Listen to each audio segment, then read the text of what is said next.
Hello दोस्तों, welcome back to my YouTube channel. कैसे हैं आप सभी लोग? उम्मीद करते हैं आप सभी लोग ठीक होंगे। पिछली क्लास में हम पढ़ चुके हैं 1773 का अधिनियम, 1781 का अधिनियम, 1784 प्रेस इंडिया एक्ट और 1786 का अधिनियम। आज की क्लास में हम पढ़ेंगे 1813 का चार्टर कानून। तो हम चलिए हम समझते हैं इस चार्टर कानून के बारे में कि यह क्यों बनाया गया। इस कानून ने भारत में कंपनी के व्यापार एकाधिकार को समाप्त कर दिया, यानी भारतीय व्यापार को सभी ब्रिटिश व्यापारियों के लिए खोल दिया। एकाधिकार मतलब जब पहले जो कानून थे, पहले ये कानून था कि भारत में केवल ब्रिटिश ईस्ट इंडिया कंपनी ही व्यापार कर सकती, बाकी कंपनियां व्यापार नहीं कर सकती। तो 1813 के चार्टर कानून में क्या हो गया, इसमें यह प्रावधान हो गया, अगर ब्रिटिश ईस्ट इंडिया कंपनी का एकाधिकार को समाप्त कर दिया, मतलब अब ब्रिटिश ईस्ट इंडिया कंपनी के अलावा और भी कंपनियां भारत में व्यापार कर सकती। पहले यह प्रावधान नहीं था, लेकिन 1813 के चार्टर अधिनियम के द्वारा यह अधिकार मिल गया कि ब्रिटिश ईस्ट इंडिया कंपनी के साथ अन्य कंपनियां भी व्यापार कर सकती। इस कानून ने चाय के व्यापार तथा चीन के साथ व्यापार में कंपनी के एकाधिकार को बहाल रखा। इसका मतलब क्या है, इस कानून में लेकिन जो चाय का व्यापार है, चाय का व्यापार भारत के साथ ब्रिटिश ईस्ट इंडिया कंपनी ही कर सकती है और अदर कोई कंपनी नहीं कर सकती, और चीन के साथ व्यापार भी सिर्फ ब्रिटिश ईस्ट इंडिया कंपनी कर सकती है, बाकी कंपनियां नहीं कर सकती हैं।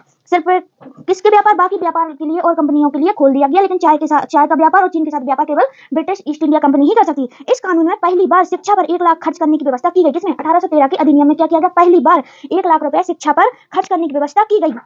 किसके तहत? 1813 ये चार्टर कानून में। इस कानून ने भारत में कंपनी शासित देश क्षेत्रों पर ब्रिटिश के राजा की प्रभुत्ता को प्रकट व स्थापित किया। इस कानून ने क्या किया, इस कानून में यह प्रावधान हो गया, जो भारत में ब्रिटिश ईस्ट इंडिया कंपनी का अधिकार था, कंपनी के जब कंपनी जहां शासन कर रही थी उसका क्षेत्र था, उस पर ब्रिटेन के जो राजा है उसकी प्रभुत्ता को प्रकट व स्थापित कर दिया। राजा के पक्ष में शासन चला गया। किसके तहत? 1813 के चार्टर कानून के। इस कानून ने ईसाई मिशनरियों को भारत आकर लोगों को प्रबुद्ध करने की अनुमति प्रदान की। इस कानून ने और क्या किया, जो ईसाई लोग हैं उनको भारत आकर अपने धर्म की शिक्षा देने, अपने धर्म के बारे में बताने की अनुमति दे दी। किस चार्टर नियम ने? 1813 के चार्टर कानून ने।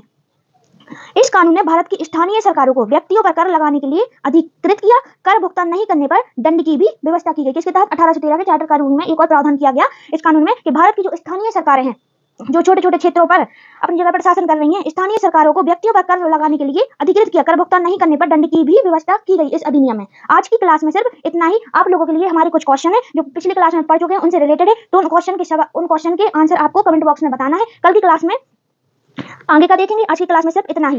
ये कुछ क्वेश्चन है जिनके आंसर आपको कमेंट बॉक्स में देना है। पहला क्वेश्चन है, बंगाल का प्रथम गवर्नर जनरल कौन था? दूसरा क्वेश्चन है, भारत में द्वैध शासन का प्रारंभ किस एक्ट द्वारा किया गया? तीसरा क्वेश्चन है, 1786 में किसी बंगाल का गवर्नर जनरल नियुक्त किया गया? और चौथा क्वेश्चन है, सुप्रीम कोर्ट की स्थापना कब की गई थी और किस अधिनियम के तहत की गई थी? 4 क्वेश्चन के आंसर आपको कमेंट बॉक्स में बताना है।